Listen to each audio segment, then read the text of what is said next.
ہم یہ نہیں کہہ رہے کہ ہمارے اسلاف جیسے پوری پوری رات عبادتیں کیا کرتے تھے ایسے ہی کریں. کچھ تو عادی بنائیں اپنے آپ کو اللہ کے سامنے رونے دھونے کا, کچھ تو اللہ کا نام لینے کا اپنے زبان کو عادی بنائیں. جو تبلیغ والے تسبیحات بیان کرتے ہیں جو صحیح احادیث سے ثابت ہے کہ 100 مرتبہ صبح لا الہ الا اللہ وحدہ لا شریک لہ لہ الملک ولہ الحمد وہو علی کل شیء قدیر, اور بعض روایت میں یحیی و یمیت وہو حی لا یموت. یہ حدیث میں تبلیغ والے تو تیسرا کلمہ بتاتے ہیں, یہ کلمات حدیث میں آتے ہیں. آپ صلی اللہ علیہ وسلم نے ارشاد فرمایا جس نے 100 دفعہ یہ کلمہ پڑھا اس سے زیادہ نیکیاں پورے دن میں کوئی شخص نہیں کما سکتا سوائے اس کے جو اس سے بھی زیادہ مرتبہ پڑھے. تو ذکر سے محبت پیدا کریں. آج ذکر کی لذت نہیں ہے, بس ایویں بیٹھ کے وہ ٹی وی بھی دیکھ رہے ہیں, فلم بھی دیکھ رہے ہیں اور تسبیح چل رہی. کیسے پیارے کلمات ہیں, کیسا مزہ آتا ہے ان کلمات پڑھنے میں. لا الہ الا اللہ, کوئی عبادت کے لائق نہیں سوائے اللہ کی. کتنا اللہ تعالیٰ خوش ہوتا ہے کہ جب ساری دنیا مجھے بھول گئی ہے, ہر وقت دولت کی باتیں, پیسے کی باتیں, مکان کی باتیں, پلاٹ کی باتیں, اس سے اتنے پیسے لینے, اس کو اتنے پیسے دینے, وہ کاروبار بند ہو گیا, اس کو کھولنا ہے, یہ کرنا ہے, وہ کرنا ہے, ہر وقت 24 گھنٹے. جس نے پیدا کیا, جس کے پاس لوٹ کر جانا ہے, سب چیزیں چھوڑنی ہے یہاں پہ, یہ بیوی بچے بھی چھوڑنے ہیں, یہی قبر میں اتاریں گے. جو آج کہہ رہے ہیں نا وہ رہ نہیں سکتے آپ کے بغیر, اور یہ اور یہی اتار کے آئیں گے قبر میں. تو جس کے پاس لوٹ کر جانا ہے اور جس نے بنایا ہے, هو اعلم بكم اذ انتم اجنة في بطون امهاتكم, اللہ فرماتے ہیں جب تم ماں کے پیٹ میں تیار ہو رہے تھے نا, وہ رب تمہیں اس وقت سے جانتا ہے. اس وقت تو والدین بھی انسان کو نہیں جانتے. کتنا قریبی تعلق, ہر ایک کا تذکرہ زبان سے کرے گا, نہیں کرے گا جو سب سے زیادہ قریب ہے اس کا تذکرہ نہیں کرے گا. اور اگر اللہ کا ذکر کرے گا بھی تو کسی نے کوئی وظیفہ بتایا ہوگا جن بھگانے کے لیے, دکان کھلوانے کے لیے, کاروبار کھلوانے کے لیے, بچی کی شادی نہیں ہو رہی, اپنی نہیں ہو رہی ہے تو پچھتا رہا ہے, اس کو بھگانے کے لیے, ہو گئی ہے تو بچے نہیں پیدا ہو رہے, ہو گئے تو وہ چترول لگا رہے ہیں ان کو سیدھا کرنے کے لیے. اللہ کو خوش کرنے کے لیے, اللہ کی محبت میں اللہ کا نام لذت سے لینے کے لیے کہ مجھے بس اس سے محبت ہے, اس کا نام لینے میں مجھے مزہ آتا ہے, اس نیت سے ذکر کرنے والے مارکیٹ میں بہت شارٹ ملیں گے آپ کو, بہت کم لوگ ملیں گے. کوئی بیٹھا ہو نا صبح اللہ اللہ کر رہا ہو, کیوں کر رہے ہو؟ وہ جی فلاں پیر صاحب نے بتایا تھا, وہ فلاں پیر صاحب نے کہا تھا یہ کرو گے تو یہ والا کام ہو جائے گا. او بھائی اللہ نے پیدا کیا ہے, جیسے دنیا کا تذکرہ کرتے ہو بغیر ضرورت کے کرتے ہو نا. خواتین جب آپس میں ملتی ہیں دوسرے کا لباس دیکھتی ہیں, بہن کہاں سے خریدا, کتنے کا خریدا, ضرورت ہوتی ہے, حالانکہ جیب میں ایک پیسہ بھی نہیں ہوتا خریدنے کا. لیکن محبت جس چیز سے ہوتی ہے اس کا تذکرہ کرنے میں انسان کو, بولو نا بھائی, مزہ آتا ہے. مرد جب آپس میں بیٹھتے ہیں تنخواہ پوچھ رہے ہوتے ہیں, کیسا چل رہا ہے بزنس, کیا ہو رہا ہے, کتنا پروفٹ ہوا. جس چیز سے محبت ہے انسان کو اس کا نام لینے میں مزہ آتا ہے. یہ مزہ اللہ کا نام لینے میں بھی پیدا کر لیا جائے اپنے دل میں, تو وہی کیفیت ہوگی کہ دم رکا سمجھو اگر دم بھر بھی یہ ساغر رکا. میرا دور زندگی ہے جو دور جام ہے. حضرت فرمایا کرتے تھے, ہمارے حضرت جب بیان کرتے نا اور اللہ کی محبت میں کبھی کوئی شعر سنا دیا تو پورا موضوع ان کا چینج ہو جاتا تھا. جیسے میں شادیوں پہ آتا ہوں نا اگر, تو پورا موضوع میرا کیا ہو جاتا ہے, ارے جہنم کی بات چل رہی ہو, وہاں کی ہولناکیاں چل رہی ہو, سانپ بچھو, اور کسی نے شادی کی بات کر لی تو ہمارا پورا ٹاپک چینج ہو جاتا ہے نا. تو ہمارے حضرت کا جب بیان ہوتا تھا کہیں سے اللہ کی محبت کا کوئی تذکرہ آ گیا, اللہ کی نعمتوں کا, پورا بیان چینج. اور پھر حضرت فرماتے تھے کہ کچھ نہ, پھر یہ شعر پڑھتے تھے, کچھ نہ رستے کا پتہ ہم کو نہ منزل کی خبر, کچھ نہ رستے کا پتہ ہم کو نہ منزل کی خبر, جا رہے ہیں جس طرف ہم کو لیے جاتا ہے دل. یعنی ہمیں نہیں پتہ اب ہم نے کہاں جانا ہے, اب تو ہمیں دل لے کے جدھر جا رہے ہیں ہم وہاں چل رہے ہیں, دل گھسیٹ رہے ہیں. تو اللہ کی محبت میں یہ حال کہ اب دل جہاں لے کے جائے گا وہاں, تو دل تو یہی کہہ رہا تھا بس اللہ کا تذکرہ کرو بیٹھ کے. تو اسی طرح یاد رکھیں, یہ جو اہل اللہ جو دعا مانگتے ہیں یہ دنیا داروں کی عادت ہوتی ہے. دعا مانگ رہے ہیں قبول نہیں ہو رہی, ہم تو کام ہی نہیں بن رہا, 20 سال سے شادی کر رہے ہیں, شادی نہیں ہو رہی, 20 سال سے کاروبار کی دعا مانگ رہے ہیں, کاروبار نہیں مل رہا, 25 سال سے یہ دعا مانگ رہے ہیں, یہ نہیں ہو رہی. یہ دنیا داروں کی عادت ہے. اہل اللہ کہتے ہیں دعا مانگنے کی توفیق مل رہی ہے, بس اس سے بڑی کوئی نعمت نہیں ہے, کچھ نہ ملے ہمیں. حضرت عمر رضی اللہ تعالیٰ عنہ کا قول ہے نا کہ مجھے اس سے غرض نہیں ہے کہ میری دعائیں قبول ہو رہی ہیں کہ نہیں ہو رہی ہیں, مجھے اس کی فکر ہوتی ہے کہ دعا مانگنے کی توفیق مل رہی ہے کہ نہیں مل رہی. اگر اللہ اپنے سامنے ہاتھ اٹھا کر دعا مانگنے کی توفیق دے رہا ہے, اتنی بڑی نعمت ہے کہ اس نعمت کے بعد مزید ہمیں کچھ نہیں چاہیے. بھائی اللہ توفیق دے میرے سامنے ہاتھ اٹھا کے مانگو, تو یہ ہر ایک کو تھوڑی ملتی ہے توفیق. آج دنیا میں دعائیں مانگنے والے سب سے کم ہیں, سب سے کم.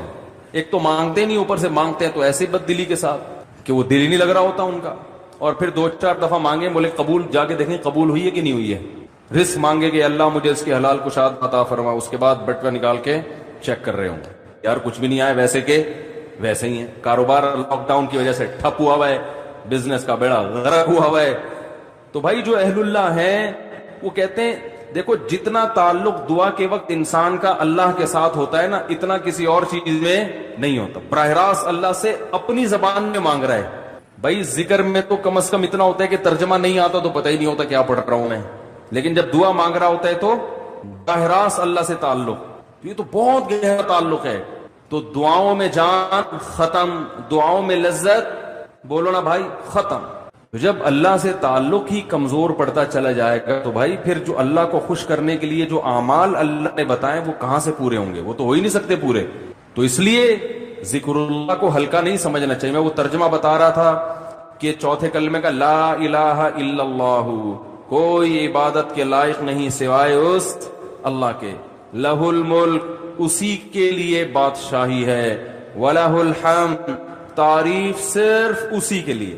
یہ جو کہتے ہیں فلاں بھی اچھا, فلاں پیسہ اچھا, فلاں کی گاڑی اچھی, فلاں کی بلڈنگ اچھی, فلاں کا پلاٹ اچھا, بحریہ ٹاؤن کا مکان اچھا, اسلام آباد کی رہائش اچھی, تو لہ الحمد, اے اللہ تعریف کے قابل صرف کون ہے تو, باقی سب مٹی فنا ہونے والی چیزیں. وہ بھائی بحریہ ٹاؤن کا جو مالک ہے کل وہ بھی قبر میں اترے گا. ہم اور آپ کس کھیت مولی ہیں, 2-4 بنگلے بن گئے بحریہ ٹاؤن میں, 8-10 پلاٹ ہو گئے, وہ آدمی تمیز سے بات کرنا ہی چھوڑ دیتا ہے. بات میں بتا رہا ہوں, بحریہ ٹاؤن میں رشتہ لینے بھیجے گا, بحریہ ٹاؤن میں پلاٹ, تو رشتہ لینے بھیجنے کی پھر ضرورت نیٹ پہ ڈال دے, ٹھیک ہے نا, ایسا ہی ہے نا. رشتے خود آئیں گے, دھکے دے دے کے آئیں گے, ہٹو بھائی آپ کے لیے. وہ جو لوگ مجھے کہہ رہے تھے رشتہ تلاش کر رہے ہیں مل نہیں رہا, میں کہہ رہا ہوں تمہاری جیب میں کچھ ہے ہی نہیں تو رشتہ کہاں ملے گا. کہہ رہے ہیں استخارہ بھی نکال لیا پھر بھی نہیں مل رہا. استخارہ نہیں نکالو, پیسے نکالو, پیسے نکالو گے تو رشتہ ملے گا. اور اگر پیسے نہیں ہیں تو پیغام بھیجو, صبر کرو, اگر کوئی قبول کرے ٹھیک ہے, نہیں کرے تو صبر کرو. دنیا مسافر خانہ ہے بھائی, 4 شادیاں کرنی ہیں, لیکن جو جس چیز کی چاہت ہے ضروری تھوڑی کہ پوری بھی ہو جائیں. کوشش کرنے کا میں مشورہ دیتا ہوں. شادی ہو بھی جائے گی اس کی کوئی گارنٹی نہیں ہے, اور ہو کے نبھا بھی پائیں گے اس کی بھی کوئی گارنٹی نہیں ہے. اب لیلۃ القدر میں شادی پھر شروع ہو گئی, تو مسائل یہی چل رہے ہیں نا. تو اللہ نے اللہ کا کیا فرمایا کہ لہ الملک ولہ الحمد, اے اللہ تیرے لیے ہی بادشاہی اور اسی کے لیے حمد. یحیی و یمیت, اتنا زبردست قدرت والا کہ جس کو چاہتا ہے زندگی دیتا ہے اور جس کو چاہتا ہے مار دیتا ہے. حیات بھی ہماری مرضی سے نہیں, پانی میں انسان بنا کے ماں کے پیٹ سے باہر نکال دیتا ہے. یہ زندگی ہے, ہم اپنی مرضی سے بنے ہیں, اور ایسے تصرف جانے کا ارادہ ہوگا نہیں لیکن اللہ لے جائے گا. کیسی ایڑیاں رگڑو, یہ جتنے لوگ دنیا سے گئے ہیں یہ اپنی مرضی سے تھوڑی ہیں. کیسے بڑے بڑے وڈیرے ہوتے ہیں, کیسے بڑے بڑے پاورفل طاقتور لوگ ہوتے ہیں, دنیا ان کے اشاروں پہ چلتی ہے, لیکن جب جانے کا وقت آتا ہے پوری ایڑی چوٹی کا زور لگا لیتے ہیں, مگر موت اپنے شکنجے گاڑ لیتی ہے, چھوڑتی نہیں ہے نا موت. کیسا پٹکتی ہے موت. اب یہ جو کرونا وائرس سے اتنے لوگ مر گئے, کسی کو پتا تھا کہ مریں گے, ان کو اندازہ تھا پہلے سے. تو یحیی و یمیت, انسان اللہ کی تعریف میں یہ کلمات کہتے ہیں, اللہ وہی ہے حیات دیتا ہے اور وہی زندگی دیتا ہے. وَهُوَ حَيٌّ لَا يَمُوتُ, وہ زندہ ہے, اس پر کبھی موت نہیں آئے گی. وَهُوَ عَلَى كُلِّ شَيْءٍ قَدِيرٌ, اور وہ ہر چیز پر قدرت رکھتا ہے. تو یہ کلمات 100 دفعہ ترجمہ سوچ کے، مفہوم سوچ کے، صرف اللہ کو خوش کرنے کے لیے، اس نیت سے کہ اللہ کی محبت کی چنگاری ہمارے دل میں پیدا ہو جائے، تو ارادہ کرتے ہو کہ نہیں کرتے بھائی؟ زندگی بھر معمول بناؤ، 100 دفعہ صبح، 100 دفعہ شام۔ شیطان کیا کرے گا کہ جب آپ بیٹھو گے تو دل نہیں لگے گا آپ کا، کہو گے مفتی صاحب نے تو کہا تھا دم رکا سمجھو اگر دم بھر بھی ہے ساغر رکا۔ ذکر اللہ کی تو ایسی لذت ہے کہ 1 منٹ کے لیے زبان رک گئی تو ہمارا دم گھٹ گیا۔ ہمارا تو پڑھنے میں دم گھٹ رہا ہے، پھپھی کا فون آ رہا ہے، موبائل بار بار اٹھا کے چیک کر رہے ہیں، یار کس کا فون۔ آج کل ذکر کر رہے ہوتے ہیں نا، دیکھو تراویح میں ہر 2 رکعت کے بعد بعض لوگ چیک کر رہے ہوتے ہیں، کچھ آیت تو نہیں ہے، خالہ کا فون ہے، پھپھی کا فون ہے، فلانے کا ہے، کیا ہے وہ سب۔ تو وہ تو اتنی ٹینشن ہے آج کل ذکر کرنا۔ آپ کہیں گے مفتی صاحب نے فون کیا، مفتی صاحب نے بیان کیا تھا کہ دم رکا سمجھو اگر دم بھر بھی یہ ساغر رکا، تو آپ کا دل نہیں لگے گا، تو چھوڑنا نہیں ہے، دل لگے یا نہ لگے، تھوڑے دنوں کے بعد اس کی لذت دیکھو، ٹیسٹ گین کرنا پڑتا ہے نا۔ مجھے یاد ہے جب یہ ڈیو نئی آئی نا تو پیپسی والے ڈیو فری میں بانٹ رہے تھے، کیونکہ پہلی دفعہ ڈیو پینا ایسے لگتا ہے جیسے کھانسی کا شربت پی رہے ہیں، ایسا ہی تھا نا، لوگ نہیں پی رہے تھے، انہوں نے فری بانٹی۔ ہماری قوم ایسی ہے، فری میں آپ بلیچ بھی پلاتے ہیں تو پی لے گی، بھائی فری ہے نا، پیسے تھوڑی خرچ ہو رہے ہیں۔ تو لوگوں نے فری میں پینا شروع کرتے کرتے اس ٹیسٹ کی کیا ہو گئے، بولو نا یار، عادت پڑ گئی اس کی، تو لت لگانی پڑتی ہے، ٹیسٹ گین کرنا پڑتا ہے۔ ابھی کبھی اللہ کا نام لیا ہی نہیں ہے زندگی بھر، لیا بھی ہے تو ایسے ہی قوالی میں لیا ہے، قوالیوں میں لے رہے ہیں اللہ کا نام، تمیز بیٹھ کے اللہ کا نام لینا، اس کا بھی ایک ٹیسٹ ہے، کیونکہ غلط چیزوں کا ٹیسٹ اتنا زیادہ۔ دیکھو جو ڈبے کے دودھ کے عادی ہوتے ہیں نا بچے، ان کو آپ بھینس کا خالص دودھ پلاؤ الٹی کر دیں گے، وہ ان کو اس میں سے بدبو آ رہی ہوتی ہے، حالانکہ وہ بدبو نہیں بلکہ خوشبو ہوتی ہے۔ بھینس کے دودھ میں بدبو ہوتی ہے، خوشبو ہوتی ہے، خوشبو ہے۔ میں سعودیہ گیا نا، 2 مہینے کا ویزا تھا میرا، تو 2 مہینے میں نے بھینس دودھ نہیں ملا، ڈبے کا ہی پیتے رہے، حالانکہ وہ بھی یہی ہوتا ہے، لیکن ایک پروسیس سے گزر کے پتہ نہیں اس میں وہ ذائقہ ہی نہیں تھا۔ جب میں یہاں آیا کچن میں جاتے ہی میں نے جیسے ہی دودھ کی دیگچی کا ڈھکن ہٹایا ہے، جو خوشبو کے جھونکے آئے ہیں، میں نے کہا یار کیسا پیارا دودھ ہمیں اللہ نے دیا ہے، فوراً گلاس بھر کے پیا، اتنا ذائقے والا دودھ ہے یہ۔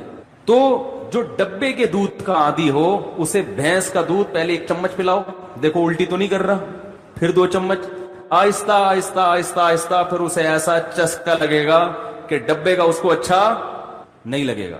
جس بچے کو دیسی گھی کھانے کی عادت نہیں ہے تو اسے آہستہ آہستہ دیسی گھی چٹانا پڑتا ہے، تھوڑے دنوں میں دیسی گھی کی لذت سے مانوس ہو جائے گا، پھر اسے یہ دوسرا گھی اچھا نہیں لگے گا۔ اور اب زیتون اتنا کھاتے ہیں، انہیں زیتون نہ ملے تو مر جائیں، ہمارے یہاں زیتون کسی کو کھلاؤ وہ کہتے ہیں یہ کیا کڑوا۔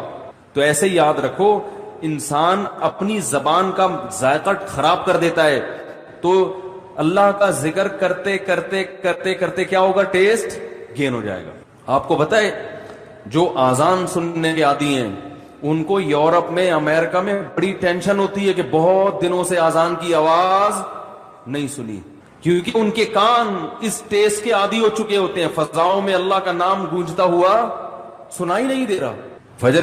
جب فجر کے وقت خاموشی ہوتی ہے نا، کیسے مختلف مسجدوں سے اللہ کا نام فضاؤں میں گونجنا شروع، ادھر سے آواز آتی اللہ اکبر اللہ اکبر، ادھر سے آواز آتی اللہ اکبر اللہ اکبر، ادھر سے آواز آتی ہے۔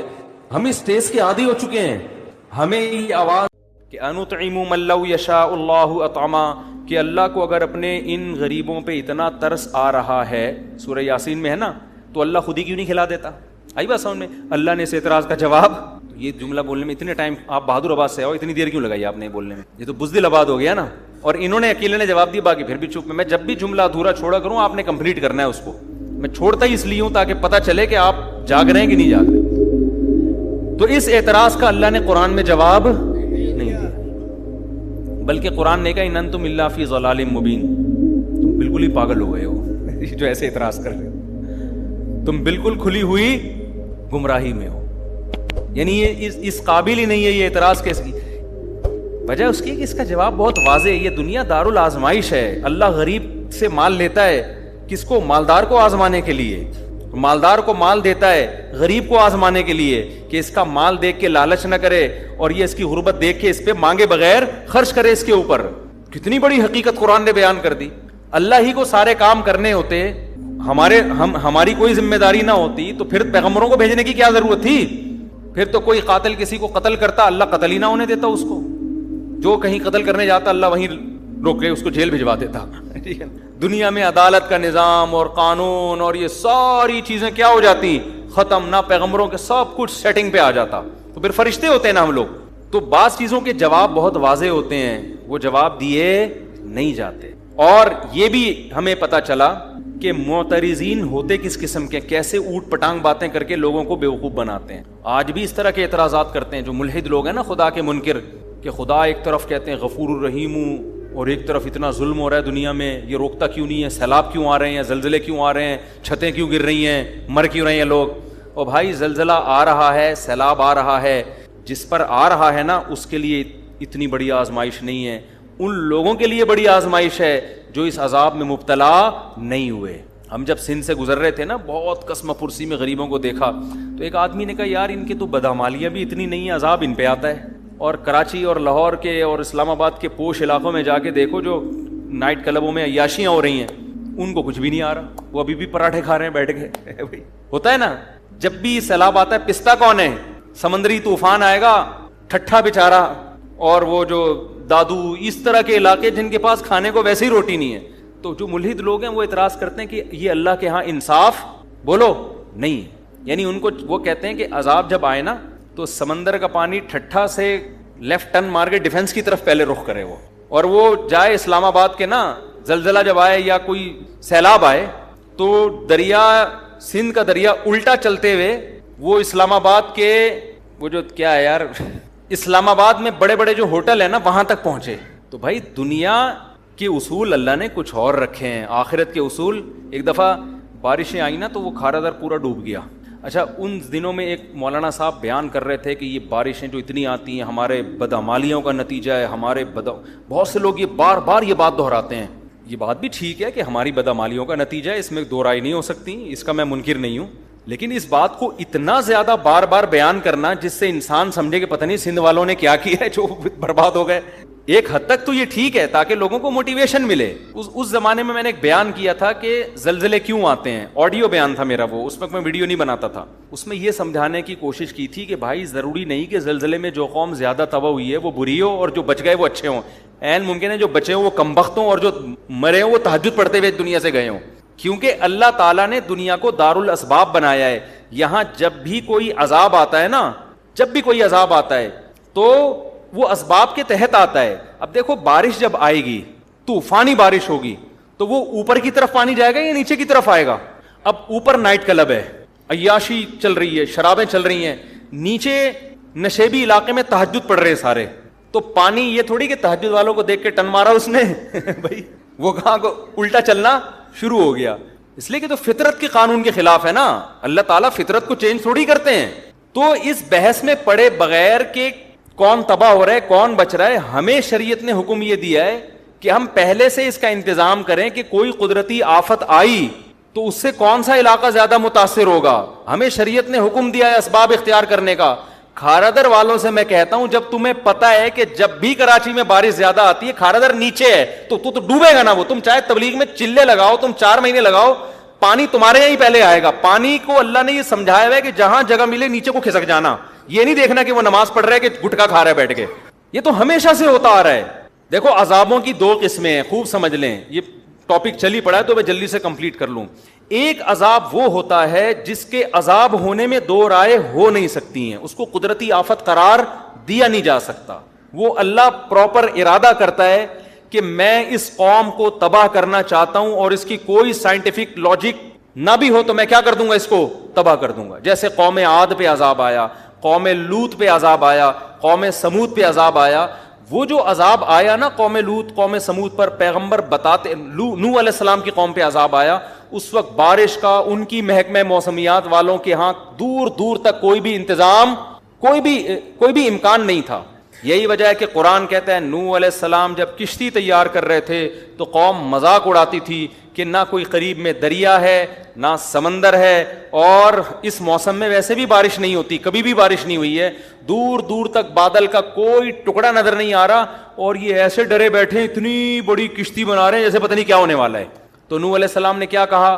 ان تسخروا منا فإنا نسخر منکم، تم مذاق اڑاؤ، ان قریب ہم تمہارا مذاق اڑائیں گے۔ کیا نوح علیہ السلام کا سائنسدانوں سے رابطہ تھا؟ محکمہ موسمیات والوں سے؟ وہی کے ذریعے اللہ بتا رہا تھا کہ ان کی باتوں میں نہ آئے، میں اپنی قدرت سے بغیر کسی سبب کے ایسی بارش برساؤں گا کہ اس میں ہلاک کروں گا، اور صرف نافرمان ہلاک ہوں گے، ایک نافرمان بھی نہیں بچے گا، سارے نیک لوگوں کو بچا لوں گا میں۔ یہ ایسا عذاب ہے جس کی کوئی سائنٹیفک لاجک بولو نہیں ہے، یہ قرآن سے ثابت ہے کہ اس طرح بھی ہوتا ہے۔ قوم عاد پہ جو عذاب آیا، فلما رأوه عارضا مستقبلا فلما رأوه عارضا کیا ہے وہ آیت بھائی؟ فلما رأوه عارضا مستقبل اودیتهم قالوا هذا عارض ممطرنا، جب انہوں نے بادل کا ٹکڑا، وہ حضرت ہود علیہ السلام بار بار قوم سے کہہ رہے تھے کہ اب عذاب آ رہا ہے، اب میں جا رہا ہوں بستی چھوڑ کر، اب کیا آ رہا ہے؟ اللہ کا عذاب۔ تو یہ وہی کے ذریعے بتایا نا، محکمہ موسمیات والوں کے ذریعے نہیں بتایا۔ تو وہ قوم ہنسنے لگی، پھر دیکھا واقعی کالے بادل آ رہے ہیں، تو اس قوم نے کہا یہ تو بادل ہیں جو نارمل بادل ہوتے ہیں، پانی برسے گا، یہ عذاب کہاں ہے؟ تو انہوں نے کیا، بل ہوا کیا ہے، ھذا عارض، قال بل ہوا ما استعجلتم به ریح فیہا عذاب علیم، بارش نہیں ہے، یہ وہ عذاب ہے جس کی تم جلدی مچا رہے تھے، اور اس سے پانی کے بجائے پتھر برسیں گے آسمان سے۔ تو یہ وہ تھا کہ اس وقت جاپان کے سائنسدان بھی بیٹھے ہوئے ہوتے ہیں نا، محکمہ موسمیات والے، وہ بھی یہ کہتے ہیں یار اس کی کوئی سائنٹیفک لاجک نہیں ہے۔ بالکل ایسا ہی ہے جیسے عیسیٰ علیہ السلام بغیر باپ کے پیدا ہو گئے، کوئی لاجک ہے اس کی سائنٹیفک؟ یہ اللہ اپنی قدرت دکھاتا ہے، کوئی سبب موجود نہیں ہے مگر اس نے حضرت عیسیٰ کو بغیر باپ کے حضرت مریم کے بطن سے پیدا کیا، پھر ان کی پاک دامنی کا اعلان بھی کروا دیا، لوگ نے انگلیاں اٹھانا شروع کر دیں، بچہ ماں کی گود میں کبھی بھی نہیں بول سکتا، لیکن عیسیٰ ابن مریم ماں کی گود میں بولنے لگے، انی عبد اللہ، میں ولد الزنا نہیں ہوں، اللہ کا بندہ ہوں، اور عام انسان بھی نہیں، اللہ کا پیغمبر ہوں، آتانی الکتاب، اور عام پیغمبر بھی نہیں، مجھے انجیل ملے گی، باقاعدہ پیغمبر یعنی صاحب کتاب پیغمبر ہوں، اور مجھے توحید کا حکم دیا گیا۔ تبھی بہت سارے جو اس وقت یہودی تھے وہ آپ پر ایمان لے آئے، اور پھر وہ جانتے تھے کہ مریم پاک دامن، یہ خاندان کتنا پاک دامن، تو اللہ پھر نا وہ ساری باتیں illogical ہو رہی ہوتی ہیں، وہ ساری باتیں۔ تو قوم سمود پہ جو عذاب آیا، قوم عاد پہ جو عذاب آیا، لوط علیہ السلام کی قوم پہ عذاب آیا کہ تھوڑے سے لوگوں کو اللہ نے نکالا اور پوری قوم کو الٹا کر کے تباہ کر دی، اور پتھروں کی بارش بھی برسائی آسمان سے۔ تو اس طرح کے عذاب اب بھی آ سکتے ہیں، لیکن جب اس طرح کے عذاب آتے ہیں تو اس میں میجورٹی نافرمانوں کی ہلاک ہوتی ہے۔ جیسے یہاں جو ہلاک ہوئی نا، سارے نافرمان ہلاک ہوئے اور سارے نیک لوگوں کو اللہ نے بچا لیا۔ کچھ عذاب ایسے ہوتے ہیں جن کے بارے میں ہمارے لیے یہ دعویٰ کرنا کہ یہ واقعی عذاب ہے یا آزمائش ہے، یہ ہمارے لیے ممکن نہیں ہے۔ سمجھ میں آ رہی ہے بات؟ یہ وہ عذاب ہیں جن کی کوئی نہ کوئی لاجک ہوتی ہے، جو دنیا میں ہمیشہ سے آ رہے ہیں۔ حضرت عمر رضی اللہ تعالیٰ عنہ کے دور میں قحط پڑا ہے، شدید ترین قحط پڑ گیا، اتنا زبردست قحط پڑا کہ حضرت عمر نے چور کی سزا ہی ختم کر دی۔ سمجھ میں آ رہی ہے بات؟ کہ بھئی اگر ہم چور کا ہاتھ کاٹیں تو بھوک سے لوگ مر رہے ہیں، چوری نہیں کریں گے تو کیا کریں گے وہ؟ حالانکہ ہاتھ کاٹنے کا حکم کس نے دیا ہے؟ قرآن نے۔ کیا حضرت عمر قرآن کی آیت کا انکار کر سکتے ہیں؟ لیکن انہوں نے کہا نہیں بھائی اب یہ سزا جاری نہیں ہو سکتی، بھوک سے مر رہے ہیں۔ اس دور میں اگر کوئی یہ کہے کہ یار یہ جو قحط پڑا یہ لوگوں کے گناہوں کا عذاب، او بھائی تاریخ میں اس جیسی عادلانہ حکومت اور اس جیسے پرہیزگار لوگ دنیا میں وجود میں اب تک نہ اس سے پہلے نہ اس کے بعد کبھی وجود میں آئے ہیں، لیکن پھر بھی قحط پڑا ہے کہ نہیں پڑا؟ اس دور میں کوئی کہہ دیتا یہ خدا کا عذاب ہے نافرمانی پر، تو یہ عذاب نہیں ہے، یہ کیا ہے؟ یہ آزمائش ہے۔ اب سوال پیدا ہو تو اللہ کو کیا ضرورت تھی لوگوں کو آزمائش میں ڈالنے کی؟ تو بھائی اللہ کی باتیں کس سے پوچھی جائیں گی؟ اللہ سے پوچھی جائیں گی نا۔ اللہ جو کام کرتا ہے لا یسأل عما یفعل، قرآن میں اللہ نے بتا دیا میں جو کروں گا مجھ سے نہیں پوچھا جائے گا میں کیوں کر رہا ہوں، تم جو بھی کرو گے تم سے پوچھا جائے گا۔ اب اللہ نے سیلاب بھیج دیا نا، یہ اللہ نے بھیجا ہے، اللہ سے نہیں پوچھا جائے گا اللہ کیوں بھیجا، ہم سے پوچھا جائے گا جب آ گیا اتنے لوگ مر گئے تم نے مدد کیوں نہیں کی ان کی، یہ ہم سے پوچھا جائے گا کہ تم نے اپنی۔ اگر کوئی کہے کہ اللہ نے کوئی سندھ کی عوام پہ اتنا ترس آ رہا تھا تو اتنا بڑا عذاب بھیجا کیوں اللہ نے، تو اس کا مطلب آپ سوال کس سے کر رہے ہو؟ اللہ سے کر رہے ہو۔ تو اللہ سے نہیں پوچھا جائے گا، پوچھا ہم سے جائے گا۔ تو اللہ نے تو جو کرنا ہے وہ کرے گا، پوچھا ہم سے جائے گا کہ تمہاری جو اس موقع پہ ذمہ داری تھی وہ تم نے پوری کی ہے یا نہیں کی. تو میں دوسری قسم جلدی جلدی اس کو ڈیفائن کر دوں تو یہ قسم وہ ہوتی ہے جو نیچرل ہے, جو دنیا میں ہمیشہ سے ہو رہی ہے, چاہے عادلانہ حکومت ہو یا ظالمانہ حکومت ہو. قحط بھی دنیا میں آتے ہیں, نارمل ہے, بارشیں بھی رک جاتی ہیں, زلزلے بھی آتے ہیں. اب جاپان میں جو صبح شام زلزلے آ رہے ہیں, اس کا یہ مطلب نہیں ہے کہ جاپانیوں نے کوئی الگ سے ظلم دنیا میں کیا ہوا ہے, وہ تو پٹے ہیں بیچارے اس سے. ہیروشیما اور ناگاساکی کے بم کے مارے ہوئے لوگ ہیں, تو آنا تو ان پہ چاہیے تھا زلزلے, جو امریکہ پہ آنا چاہیے تھا نا, جنہوں نے ہیروشیما کو اور ناگاساکی کو تباہ کیا. آ کس پہ رہے؟ اب وہ قیامت کے دن اللہ سے کہیں اللہ ٹھیک ہے ہم کافر تھے, ہم چنگ پونگ کرتے تھے, لیکن ہم تو آدھی سزا تو ہمیں دنیا میں مل گئی تھی ہیروشیما اور ناگاساکی پہ, تو پھر بھی عذاب آ رہے ہیں. تو ہم کیا کہیں گے بھائی جو پہاڑی علاقہ ہے اس میں زلزلے زیادہ آتے ہیں. سوات مردان میں زلزلے زیادہ آتے ہیں, کراچی میں کم آتے ہیں. بدماشیاں کراچی میں زیادہ ہیں, سوات مردان میں کیا ہیں, کم ہے. لاہور میں تو ماشاءاللہ کوئی لاہوری بیٹھے ہو تو پیشگی معذرت, سب سے کم زلزلے کہاں آتے ہیں؟ میرے خیال ہے لاہور میں آتے ہیں.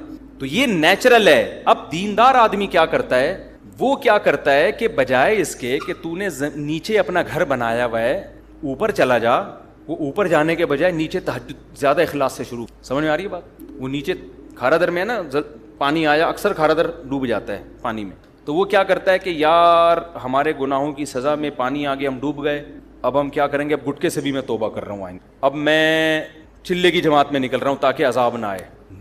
نکلنا تو چاہیے بھائی, گٹکا بھی چھوڑنا چاہیے, لیکن اللہ تعالیٰ نے دنیا کو دارالاسباب بنایا ہے, تو سب سے پہلے آپ کی ذمہ داری کیا ہے کہ آپ ریزن پہ غور کریں, یہ سزا ہمیں ملی کیوں ہے. آپ کراچی میں نشیبی جگہ پہ کیوں رہتے ہو بھائی, اوپر کیوں نہیں چلے جاتے آپ؟ اس پہ بھی لوگ, اور یہ بھی جرم ہے گناہوں, اگر یہ گناہ کی وجہ سے عذاب آیا ہے نا, تو نیچے رہنا بھی ایک گناہ ہے. کہ جب آپ کو پتا ہے کہ ملک میں ڈیم ہے نہیں, جن کے پاس وسائل ہیں, جن کے پاس وسائل نہیں ہے وہ تو بیچارے مجبور ہیں نا, جن کے پاس وسائل ہیں میں ان کی بات کر رہا ہوں. جب آپ کو پتا ہے کہ نیچے ہمارے ملک میں ڈیم نہیں ہے اور تباہی آتی ہے, تو آپ کو خود بھی تو خیال کرنا چاہیے نا. اب آپ جاپان میں جا کے مضبوط عمارت بناؤ اور زلزلہ پروف نہ ہو, تو آپ وہاں روزانہ سہ روزے کا اجتماع رکھو گے, فضائل اعمال کی تعلیم ہوگی نا. جو کافر شراب پی رہے ہیں نا نائٹ کلب میں, وہ بچ جائے گا زلزلے میں, آپ کیا ہو جاؤ گے, انا للہ ہو جائے گا آپ کا. تو اس میں اللہ کا قصور نہیں ہے, اس میں قصور کس کا ہوگا, آپ کا, کہ جب آپ کو پتا ہے کہ اس جگہ زلزلے زیادہ آتے ہیں, آپ نے زلزلوں سے بچنے کی کوشش کیوں نہیں کی. تو عذاب بعض دفعہ خالصتاً عذاب ہوتا ہے, اور بعض دفعہ جو ہوتا ہے اس میں ہم 100% یہ نہیں کہہ سکتے کہ عذاب ہے, وہ قدرتی حادثہ بھی ہوتا ہے, لیکن حدیث میں اس کو بھی عذاب کہا گیا ہے. کس معنی میں کہا گیا وہ میں بھی بتاتا ہوں. جیسے حدیث میں آتا ہے کہ حضرت عائشہ رضی اللہ تعالی عنہا نے نبی سے عرض کیا, یا رسول اللہ یہ طاعون کیا چیز ہے, جو وبا پھیلتی ہے نا طاعون, آپ نے فرمایا عذاب یبعثہم اللہ علی من یشاء من عبادہ, اللہ کی طرف سے ایک عذاب ہے جس پہ چاہے اللہ مسلط کر دیتا ہے, لیکن آگے آپ نے فرمایا کہ اہل ایمان کے لیے اس کو رحمت بنا دیتا ہے. تو اس سے پتہ چلا کہ اس کا عذاب ہونا یقینی ہر ایک کے لیے نہیں ہے, یہ قدرتی حادثے. تو جتنے بھی قدرتی حادثے دنیا میں ہوتے ہیں, ایک تو وہ 2 حادثوں کی قسمیں سمجھ میں آ گئی نا, ایک تو وہ جو قوم لوط قوم نوح پر, اس کی کوئی سائنٹیفک لاجک نہیں تھی, اللہ نے اپنے ارادے سے, جیسے حضرت ابراہیم کو آگ میں بچا لیا اور بغیر باپ کے حضرت عیسیٰ کو پیدا کر دیا, تو بغیر کسی لاجک کے اللہ نے آسمان سے پتھر برسا کے قوم کو ہلاک کر دیا. لیکن کچھ ہوتے ہیں جن کی سائنٹیفک لاجک ہوتی ہے. دنیا میں جب گیس اتنی نکل رہی ہے نا, تو زلزلے خود بخود آئیں گے. کتنی گیس کتنا پیٹرول تو ہم نکال رہے ہیں نا, تو نیچے سے زمین خالی ہو رہی ہے کہ نہیں ہو رہی, تو جب زمین ذرا سرکتی ہے کہ تھوڑا سا یہاں سے خالی ہو گئی ہوں, تھوڑا سا اپنا ادھر کروٹ لوں میں, تو زمین کی کروٹ, چھوٹی کروٹ بولو, وہ بڑے بڑے پہاڑوں کو ہلا دیتی ہے. وہ تھوڑی سی یوں ہی لاکھوں لوگ ایسے یوں ہوئے کہ اب دوبارہ پرانی پوزیشن میں آ ہی نہیں رہے. تو یہ جو اس قسم کے حادثات ہوتے ہیں, ان کے بارے میں نبی صلی اللہ علیہ وسلم نے 2 ٹوک بتا دیا کہ یہ نافرمان کے حق میں عذاب ہیں, فرما بردار کے حق میں کیا ہیں, رحمت. تو سندھ کی عوام یا بلوچستان یا KPK میں جو مصیبتیں آئی ہیں, تو نیک لوگوں کے لیے کیا ہے, یہ رحمت ہے, برے لوگوں کے لیے کیا ہے, یہ عذاب ہے. تو ہر قدرتی حادثہ وہ برے کے لیے عذاب ہوتا ہے, نیک کے لیے کیا ہوتا ہے, رحمت. اس سے پتہ چلا ہے کہ وہ نیک پر بھی آ سکتا ہے. اس سے کیا پتہ چلتا ہے, وہ نیک پر بھی آ سکتا ہے.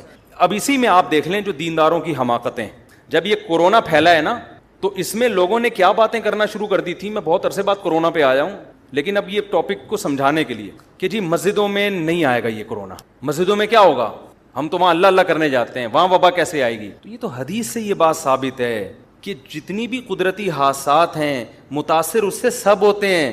تبھی تو نبی نے فرمایا مومن کے لیے وہ رحمت بن جائے گی اور کافر کے لیے وہ عذاب بن جائے گی, نافرمان کے لیے عذاب بن جائے گی. تو نبی نے یہ تو نہیں کہا حضرت عائشہ سے کہ یہ طاعون اللہ کا عذاب ہے جس سے صرف کافر متاثر ہوگا, مومن کو یہ کچھ بھی نہیں کہے گی. یہ کہا نبی نے, کب کہے گی اس کو بھی لیکن اس کے جب وہ تکلیف میں آئے گا تو گناہ معاف ہوں گے, مرے گا تو شہادت کا درجہ ملے گا. کیا خیال ہے؟ تو اس سے پتہ چلتا ہے بھائی وہ سینما گھر میں بھی جائے گی وبا, چاہے وہ کورونا ہو یا طاعون ہو, وہ مسجد میں بھی اسی اسپیڈ سے آئے گی جس اسپیڈ سے سینما گھر میں جا رہی ہے. تو لہذا اگر سینما گھر میں احتیاط کرنی ہے تو کہاں ہے, مسجد میں بھی اسی طرح احتیاط کرنی ہے. اب آپ یہ کہہ سکتے ہیں کہ جب نبی نے کہہ دیا کہ یہ وبا یہ رحمت ہے مسلمانوں کے لیے, تو رحمت تو لینی چاہیے نا, تو اس سے بچنا تو نہیں چاہیے. لہذا جب یہ رحمت ہے تو پھر تو طاعون کو گلے لگانا چاہیے. کوئی کووڈ کا مریض ہے, وہ ایک بندہ تھا نا کورونا کے دنوں میں, سگریٹ پی رہا تھا نا, کش لے رہا ہے, دھوئیں نکال رہا ہے بڑے بڑے سانس بھر کے. تو ایک بندہ اس کے پاس گیا, لڑکوں کی عادت ہوتی ہے نا جاتے ہی اس کے ساتھ کھانے میں شریک ہو جاتے ہیں, تو یہ گیا جاتے ہی سگریٹ لے کے کش لگایا اور کہا مجھے لگ رہا تو بڑی ٹینشن میں ہے, میں چاہ رہا ہوں تیری ٹینشن میں تیرے ساتھ شریک ہو جاؤں. سٹا لگا کے بول رہا کیا ہوا, تو ٹینشن کیا ہے, کہہ رہا ٹینشن یہ ہے کہ مجھے کورونا ہوا ہے. یہ اسی کی سگریٹ کے کیا کر رہا ہے, ٹٹے لگانا شروع کر دیا اس میں. تو آپ یہ کہہ سکتے ہیں کہ جب یہ رحمت ہے تو پھر احتیاط کیوں کریں ہم. تو یاد رکھو یہ ایک اور شریعت کا اصول ہے کہ جتنی بھی آزمائشیں ہیں وہ اللہ کی رحمت اس وقت بنتی ہیں جب ان آزمائشوں سے ہم بچنے کی پوری کوشش کر لیں, پھر بھی اللہ مبتلا کر دے. اگر آپ ہی بچنے کی کوشش نہیں کر رہے تو پھر وہ حماقت ہے, پھر اس کو آپ رحمت نہ سمجھو. ارے ہر بیماری اللہ کی رحمت ہے یا نہیں ہے؟ حدیث میں آتا ہے بخار میں گناہ معاف ہوتے ہیں. حدیث میں آتا ہے بخار کی جو گرمی ہے نا, یہ جہنم میں جو مسلم کو عذاب ہونا تھا وہ گرمی کی شکل میں اللہ دنیا میں دے دیتے ہیں مسلمان کو. بخار بڑی حدیث میں بڑی فضیلت ہے کہ بخار کی وجہ سے جہنم کی آگ کیا ہوتی ہے, ٹھنڈی, گناہ معاف ہوتے ہیں. آپ نے کہا یار اتنی بڑی رحمت, آپ کیا کیا کہ جی مری میں برف میں جا کے سو گئے آپ, کہ یار میں چاہتا ہوں مجھے صبح کیا ہو جائے, تیز بخار ہو جائے. پھر جب 103 ہوا آپ نے کہا تھوڑی رحمت کا تقاضا اور چاہیے مجھے. سمجھ میں آ رہی ہے بات؟ یہی وجہ ہے کہ جب طاعون صحابہ میں پھیلا, صحابہ میں یہ حدیث پھیل گئی تھی کہ طاعون میں جو مرے گا وہ کیا ہوگا, شہید ہوگا. لیکن صحابہ کرام نے کیا کیا کہ لوگوں کو منتشر کر دیا, پہاڑوں کی طرف بھیج دیا. حضرت عمر رضی اللہ تعالیٰ عنہ نے ان پر بڑی ان کو اپریشیٹ کیا کہ انہوں نے, حافظ ابن حجر رحمۃ اللہ نے اپنے دور کا یہ واقعہ لکھا ہے کہ ایک علاقے میں طاعون پھیلا تھا, تو لوگوں نے کیا کیا کہ اجتماعی طور پر دعا کا اہتمام کیا کہ بہت لوگ طاعون تو پہلے بہت اسپیڈ سے پھیلتا تھا, ایسے جنازے. تو لوگوں نے کیا ابن حجر رحمۃ اللہ نے یہ واقعہ لکھا ہے کہ لوگ نا سارے علماء اور بزرگان دین اور ساری عوام جمع ہو گئی جنگل میں, کیا کہیں صحرا میں جا کے نا مل کے زور زور سے اللہ سے دعا مانگتے ہیں, گڑ گڑا کے, تاکہ بیماری ختم ہو جائے. ابن حجر نے لکھا کہ جب وہ اجتماعی سطح پہ گئے, دعا مانگی, تو بیماری کم ہونے کے بجائے اور بڑھ گئی. کم ہونے کے بجائے کیا ہو گئی, اور وجہ کیا ہے؟ ابن حجر نے لکھا کہ وجہ یہ تھی کہ یہ بدعت کا ارتکاب کیا انہوں نے, اس لیے کہ ایسے موقع پہ میدان میں جمع ہو کے اجتماعی دعا حدیث سے ثابت نہیں ہے. حدیث سے تو نماز استسقاء میں ثابت ہے کہ اجتماعی طور پہ جمع ہو کے دعا مانگے, یہ تو آپ نے اپنی طرف سے. لیکن اس کی ایک سائنٹیفک لاجک بھی ہے کہ بھائی اسلام پہلے آپ کو احتیاط کا حکم دیتا ہے, اس کے ساتھ دعا کا حکم دیتا ہے. سمجھ میں آ رہی ہے بات؟ بیماری جب یہ سب کو پتا ہے کہ طاعون کی بیماری ایک دوسرے سے لگتی ہے, اس زمانے میں بھی سب کو پتا تھا, تبھی تو لوگ ایسے علاقوں میں جاتے نہیں تھے جہاں طاعون پھیلا ہوا ہو. تو جب یہ ایک دوسرے سے لگتی ہے تو آپ جب جنگل میں صحرا میں سارے اکٹھے ہو جاؤ گے تو طاعون کے جراثیم یہ نہیں دیکھیں گے کہ کس کام کے, آپ فلم دیکھنے کے لیے اکٹھے ہو یا تہجد کے لیے اکٹھے ہو. جرثوم وائرس پہ کوئی فرق نہیں پڑتا. تو آپ اسباب اختیار نہیں کر رہے, جبکہ شریعت ہمیں کسی بھی کام میں کامیابی کے لیے سب سے پہلے اسباب اور پھر اللہ سے دعا. جو بعض لوگ کہتے ہیں نا سب سے پہلے دعا پھر اسباب, ان کا بھی ایک صحیح مطلب ہے. ان کا مطلب ہے کہ اسباب سے بچنے کا اہتمام تو کرنا ہے, فوراً دعا بھی شروع کر دینی ہے, لیکن اسباب کو بھی بھرپور طریقے سے اختیار کرنا ہے. سمجھ میں آ رہی ہے بات کہ نہیں آ رہی؟ تو ابن حجر رحمۃ اللہ علیہ نے لکھا ہے کہ اتنا کراؤڈ ہوا اور سب نے بہت گڑ گڑا کے دعائیں مانگی, مگر جو موت کا تناسب تھا وہ پہلے سے بہت تیزی سے بڑھ گیا. تو وجہ اس کی یہی ہے کہ بھائی آپ, اور یہ حماقت آج بھی لوگ کر رہے ہوتے ہیں, آج بھی لوگ کر رہے ہوتے ہیں. بیمار آدمی کے بھائی احتیاط پر کو فوکس کرو, اس کی صحت کا خیال کرو, وہ کر نہیں رہے ہوتے, اور اس کے ساتھ صرف دعا پر اکتے ہو. دعا تو بہت ہی ضروری ہے. ایک آخری بات کر کے بس بیان ختم کرتا ہوں کہ دیکھو یہ تو میں نے دو قسم کے حادثات کی پوری ڈیٹیل بتا دی نا, کہ ایک تو وہ واقعی جو خالصتاً قدرتی ہوتے ہیں, اور ایک وہ جس کی لاجک زمین میں ہمیشہ سے نیک لوگوں پر بھی آفتیں آتی ہیں, بروں پر بھی آتی ہیں, بیماریاں بھی اور زلزلے بھی اور طوفان بھی.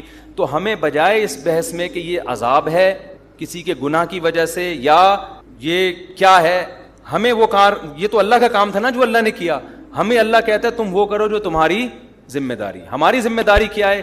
ایسے موقع پہ وہ کرنا ہے جو صحابہ کیا کرتے تھے, غریب کے ساتھ تعاون. اور مشرک کیا کیا کرتے تھے کہ جب اللہ کو اس پہ اتنا ترس آ رہا ہے تو اللہ نے اس کو غریب بنایا کیوں؟ تو وہ آج بھی کہہ سکتا ہے مشرک کہ اگر اللہ ہم سے کہہ رہا ہے کہ سیلاب زدگان کی مدد کرو تو اللہ کو اتنا ان پہ ترس آ رہا ہے تو سیلاب بھیجا کیوں؟ ٹھیک ہے نا, اللہ نے زلزلہ ڈالا کیوں؟ تو اللہ کہے گا جو میرا کام ہے بھائی وہ میں کروں گا, جو تمہارا کام ہے کس نے کرنا ہے؟ تم نے. اور یہ بھی ذہن میں رکھو کہ عذاب یہ جو قدرتی آتے ہیں نا, یہ بھی بعض دفعہ خالصتاً عذاب بھی ہوتے ہیں. اس کی وجہ یہ ہوتی ہے کہ آپ نے اس سے بچنے کا اہتمام نہیں کیا ہوتا. ہمارے ملک میں ہمارے حکمرانوں نے ڈیم بنانے کا اہتمام نہیں کیا. جب بھی ڈیم بنانے کی کوشش کی گئی ہے عوام نے رکاوٹ ڈالی ہے, بے وقوف عوام نے, جو آپ کے علاوہ کی بات کر رہا ہوں میں. نوشہرہ کے بارے میں بات کی گئی تھی جی, کالا باغ ڈیم بن گیا تو نوشہرہ ہلاک ہو جائے گا, ڈوب جائے گا. حالانکہ وہ ڈیم نہیں بنا تو نوشہرہ کیا ہو گیا ہے؟ ڈوب گیا. لیکن ہمارے پبلک میں سینس بولو نہیں ہے. تو یہ اب یہ اللہ کا, یہ تو قدرتی آفت بھی نہیں ہوئی نا, یہ تو ہماری اپنی یہ تو ایسے جیسے مری کے برف خانے میں جا کے لیٹ گیا, ٹھیک ہے نا, اور کہ نیچرل ہے بیمار ہونا, بخار ہونا. بھائی نیچرل جب ہوتا ہے جب آپ کے گھر میں وائرس داخل ہوتا, آپ تو خود برف میں نہا رہے ہو اور ٹھنڈے پانی سے نہا رہے ہو برف میں جا کے آپ. تو یہ تو حماقت ہے. تو دنیا میں ہر جگہ, امریکہ میں اس سے زیادہ بارشیں ہوتی ہیں, وہاں کیوں نہیں ہوتا؟ تو ہم نے تو کوئی انتظام. اور ایک فلسفی کا بیان آیا تھا کچھ دن پہلے کہ ہمارے ملک میں ڈیم ہے نہیں اور یہ مولوی لوگ بچے پیدا کرنے کی ترغیبیں دے رہے ہیں. کچھ دن پہلے ان کا بیان آیا, ڈیم ہے نہیں, پانی ہے نہیں اور بچے پیدا کرنے کی. میں نے کہا اس پاگل کو دیکھو, ابھی بھی کہہ رہے ہیں ہمارے ملک میں پانی نہیں ہے. کوئی ایک بچہ بتاؤ جو پانی کی کمی سے ہلاک ہوا ہو. فضول قسم کے, پاگل قسم کے لوگ اللہ نے ہم پہ مسلط. یہ ہمارے وہ ہیں جو بڑے بڑے اسکالرز ہیں, فلسفی ہیں. اور خدا کے بندے, تو اس کو ایک ہی تو نعمت ملی ہوئی ہے, نسل بھی روک دیں گے تو بچے گا کیا ہمارے پاس؟ اتنا پانی زمین کی رگوں میں سیلاب میں داخل ہوا ہے نا کہ نکالتے نکالتے تھک جاؤ, یہ ختم ہونے والا نہیں ہے. وہ جو چیف جسٹس کا بیان آیا تھا نا پرانا کہ اتنے لیٹر پانی روزانہ ہم زمین سے نکال رہے ہیں اور بچوں کی اسپیڈ بہت تیزی سے ہے اور اتنا پانی ختم ہو رہا ہے. میں نے اس پر بیان دیا تھا, یہ پانی نکلنے کی اسپیڈ تو بتا رہے ہیں, زمین میں پانی جا کتنا رہا ہے اس پہ انہوں نے کوئی رپورٹ پیش کی نہیں ہے. بے وقوفوں والے کام کر رہے ہو یار تم. ہمارے حکمرانوں کی اللہ معاف فرمائے ابھی حالت پتہ ہے کیا ہے کہ یورپ اور امریکہ کی وفاداری میں ان سے بھی 2 ہاتھ آگے نکل گئے. وہ بھی کہہ رہے ہیں یار اتنے ماڈرن تو ہم نہیں ہوئے جتنے تم ہو گئے ہو, ایسی باتیں تو ہم نہیں کرتے جیسی تم کر رہے ہو, یہ دلائل تو ہم نہیں دیتے جو دلائل تم دے رہے ہو. میرے بیان پہ کسی نے کمنٹس کیے ہوئے تھے کہ مولوی بچے پیدا کرنے کی ترغیب دے رہا ہے اور اس وقت دنیا میں سب سے بڑا مسئلہ ہی آبادی کا بڑھنا ہے. بھائی یہ باتیں انگریز نہیں کر رہا, انگریز سے پوچھو گے, وہ یونائٹڈ نیشن کی رپورٹ ہے کہ اس وقت دنیا میں آبادی کا ریشو خطرناک حد تک گر گیا ہے. سالوں کے پاس نہ کمبختوں کے پاس کوئی رپورٹ ہے, نہ گورے کا پتہ کہ وہ کہہ کیا رہا ہے, اور بیٹھ کے پھر بس مولوی کا بیان آ گیا نا تو سمجھتے ہیں دقیانوسی پر مبنی ہوگا. یونائٹڈ نیشن کی رپورٹ ہے یہ BBC میں شائع, میں نے خود پڑھی ہے کہ بچوں کی جو گروتھ ریشو ہے نا وہ خطرناک حد تک گر گیا ہے. دیکھو آپ, یہ نہیں دیکھا جاتا دنیا میں آبادی کتنی ہے, یہ دیکھا جاتا ہے گروتھ ریشو کتنا ہے. وجہ اس کی یہ کہ دنیا میں ایک اسٹیبل لائف کے لیے بوڑھوں کا اتنا ریشو, اس کے مقابلے میں جوانوں کا اس سے ڈبل کم از کم ریشو ہونا چاہیے کم سے کم, تاکہ وہ بوڑھے قوم پہ بوجھ نہ بنے. اب ریشو جو دنیا جس طرف جا رہی ہے نا, بوڑھوں کا بڑھتا جا رہا ہے, جوانوں کا یا تو کم ہو رہا ہے یا اتنا ہی ہے. اوور آل دنیا کو دیکھا جائے تو یہ تباہی کی طرف جا رہی ہے. تبھی تو امریکہ, کینیڈا اور اتنے بڑے بڑے ملکوں میں بچوں کے پیدا کرنے پر کوئی پابندی نہیں ہے, وہ تو پیسے دے رہے ہیں یار. آسٹریلیا میں بچہ پیدا کرنے پر پیسے ملتے تھے تو پاکستانیوں نے اس کے علاوہ سارے کام چھوڑ دیے وہاں جا کے. تو آسٹریلیا نے ایک لا چینج کر لیا کہ یار یہ کمبخت تو آگے کچھ کر ہی نہیں رہے سوائے بچے پیدا کرنے کے. تو میں جب آسٹریلیا گیا میں نے ان کو کہا کہ بھائی آپ نے گورنمنٹ نے الاؤنس دینا بند کر دیے تو اس سے آپ کی اسپیڈ پہ فرق نہیں آنا چاہیے. آپ دوسرا کام بھی کریں لیکن اسپیڈ آپ وہی رکھیں جو آپ کی ماضی میں تھی. اسپیڈ کیوں, اتنا بڑا کنٹری آسٹریلیا, برساتی مینڈکوں کی طرح بھی بچے پیدا ہوں بھرنے والا نہیں ہے. 5 گھنٹے تو ایک شہر سے دوسرے شہر جانے میں لگتے ہیں. بلوچستان جا کے دیکھ لو یار, اسپیس ہی اسپیس ہے. اور یہ کہہ رہے ہیں ملک میں جگہ جنگل وہ جگہ نہیں ہے, اسپیس کم ہے.